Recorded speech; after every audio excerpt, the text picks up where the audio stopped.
जैन साथियों, आज हम लोग अगला पार्ट देखने वाले हैं। यह बिहार बोर्ड 2025 में देने वाले बच्चों के लिए बहुत ही खास होगा, क्योंकि यहाँ पे सिर्फ और सिर्फ चुनिंदा क्वेश्चन है जो आपको एग्जाम में सीधा देखने को मिलेगा। यह 10 क्लास के लिए है, साइंस का बेहद ही खास क्वेश्चन। आंसर पता है फटाफट से कमेंट करेंगे, नहीं पता याद करते चलेंगे, बाकी सबको याद कर लीजिएगा। बहुत ही लाजवाब क्वेश्चन है सभी के सभी। सवाल है पहला कि पुष्पी पौधों में लैंगिक जनन होता है। क्या पुष्पी पौधों में जो लैंगिक जनन होता है, ध्यान समझेंगे कि अधिकतर पुष्पों में क्या होता है, लैंगिक जनन होता है, लेकिन कुछ पुष्प ऐसे होते हैं जिसमें लैंगिक जनन होता है। तो किसके द्वारा होता है? क्या पत्तियों द्वारा, फूलों द्वारा, तना द्वारा, इनमें से कोई नहीं। तो ध्यान समझेंगे कि जो लैंगिक जनन होता है वो फूलों के द्वारा होता है। बाकी बहुत से पौधे ऐसे होते हैं जिसमें अलैंगिक जनन होता है। कोई तो आपको मिल जाएंगे उभयलिंगी पौधे, जैसे उड़हुल होता है उभयलिंगी ही मिल जाता है। अगला सवाल है कि समान अनुशीतलन रक्तदाब होता है। रक्तदाब होता है, लेकिन कौन सा है? तो अनुशीतलन है। याद रखेंगे 120/, समान मनुष्य का जो होता है रक्तदाब 120/80 mm होता है, लेकिन यहाँ पे अनुशीतलन बोला है, तो अनुशीतलन क्या होता है? ठीक है, तो अनुशीतलन जो होता है वो 80 होगा। कितना? 80 होगा अनुशीतलन। ऑप्शन की बात करें, ऑप्शन यहाँ पे ए करेक्ट आंसर हो जाएगा। अगले सवाल की ओर बात करते हैं। सवाल नंबर 73 है क्या कि निम्नलिखित में से कौन सा जीवाणु जनित रोग नहीं है? कौन सा ऐसा जीवाणु जनित जो है रोग नहीं है, ये पूछा गया है 73 नंबर सवाल का आंसर। तो क्या गोनोरिया है, सिफिलिस है या मस्सा है? इनमें से सभी। तो ये जो मस्सा जो है वह एक प्रकार का बीमारी है, लेकिन ये जीवाणु जनित जीवाणुओं द्वारा नहीं होता है। बाकी सभी जो होते हैं सिफिलिस हो गया, गोनोरिया जीवाणु जनित रोग हैं। तो ऑप्शन की बात करें सी यहाँ पे करेक्ट आंसर हो गया। आगे बढ़ते हैं। 74 नंबर सवाल क्या बोला है कि पादपों में यानी पेड़ पौधों में पाए जाने वाला वृद्धि हार्मोन निम्नलिखित में से कौन सा है? चलिए बताइए फटाफट से। जिबरेलिन्स भी पादप हार्मोन है, एड्रीनल, इंसुलिन या थायरॉक्सिन। तो ध्यान देंगे कि एड्रीनल हो गया, ये मनुष्यों में पाया जाता है, इंसुलिन मनुष्यों में पाया जाता है, थायरॉक्सिन मनुष्यों में पाया जाता है। लेकिन यहाँ पे जैसे ही बोला पादप हार्मोन, तो जिबरेलिन्स जो होता है वो एक प्रकार का पादप हार्मोन है जो फल को पकने में या पौधों की वृद्धि होने में बहुत ही सहायक करता है, अंकुरित बीजों को बढ़ने में। अगला सवाल है 75 नंबर कि जैव विविधता का विशिष्ट स्थल है।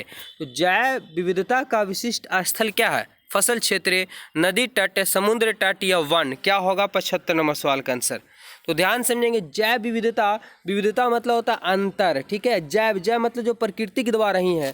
तो जैव विविधता का प्रमुख स्थल जो होता है वन होता है, ठीक है। वहाँ जंगल में आप देखेंगे कि एक लाइन से पौधा नहीं, अनेक प्रकार के जीव जंतु सब मिलजुल के बिल्कुल रहा करते हैं। वो जैव विविधता का एक प्रमुख स्थल माना जाता है जंगल। अगला सवाल है, क्या हमारे पास ध्यान से बने रहेंगे वीडियो में, कि निम्न में से कौन सा पर्यावरण अनुकूलन नहीं है? देखिए, पर्यावरण अनुकूलन यानी पर्यावरण के लिए खतरा है, सो कहा गया। अनुकूलन नहीं है। पैदल चलना, साइकिल से चलना, मोटरसाइकिल से चलना, इनमें से कोई नहीं। क्या होगा 76 नंबर सवाल का आंसर?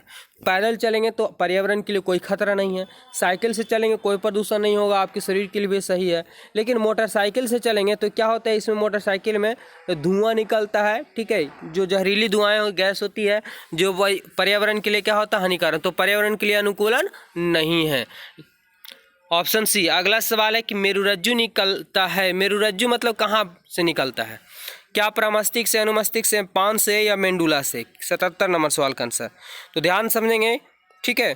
क्या होगा कि मेरुरज्जु जो निकलता है वो कहाँ से निकलता है? तो मेंडुला से निकलता है। अगर ऑप्शन डी आप लोग बताएं तो बिल्कुल सही। चैनल को अभी तक सब्सक्राइब नहीं किए, सब्सक्राइब कर लीजिए। एवरीडे क्लासेस पे आ रहा है, 2-3 क्लास दिन में, ठीक है, देखने को मिल जा रहा होगा। साथ ही साथ मैराथन क्लास शुरू होने वाला है जल्दी। अगला सवाल है कि निम्न में से कौन बौने पौधे को दर्शाता है? निम्नलिखित में से कौन जो है बौने पौधे को दर्शाता है, ये बता देना।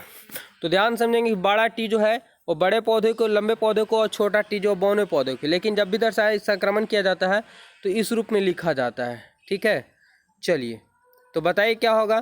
तो छोटे पौधे के रूप में बोला है, बौने पौधे के रूप में, तो डबल स्मॉल टी को ही क्या कहा जाता है? तो बौने पौधे के रूप में दर्शाया जाता है। ऑप्शन सी हो जाएगा राइट आंसर। अगला सवाल, निम्न में से कौन एक लिंगी पुष्प है? कौन सा ऐसा पुष्प है जो कैसा एक लिंगी? हम इसके पहले बताए थे कि बहुत से पुष्प है जो उभयलिंगी है, यानी जिसमें दोनों पाए जाते हैं, नर और मादा दोनों रूप में एक ही में पाया जाता है। उभयलिंगी होता है। जैसे उड़हुल का फूल देखे होंगे सालों भर खिलते रहता है, तो कुछ ऐसे पुष्प होते हैं जो एकलिंगी होते हैं, जो द्विलिंगी होगा उभयलिंगी के रूप में जाना जाता है उसे। तो 79 का क्या होगा, तो ये हो जाएगा पपीता का फूल। पपीता का फूल जो होता है क्या होता है, वो एकलिंगी होता है। किसी किसी में केवल फूल खिलेगा और किसी में फूल खिलेगा तो फल भी लगते हैं, तो एकलिंगी होता है वो। चलिए आखिरी सवाल है और कई पार्ट में क्लियर हो चुका है ये वीडियो। सवाल है कि इनमें से कौन पादप हार्मोन है। इसका राइट आंसर आप लोग कमेंट बॉक्स में दीजिएगा। और चैनल को अभी तक सब्सक्राइब नहीं किए तो सब्सक्राइब के लिए प्यार सपोर्ट दिए, क्योंकि नया चैनल है। धन्यवाद।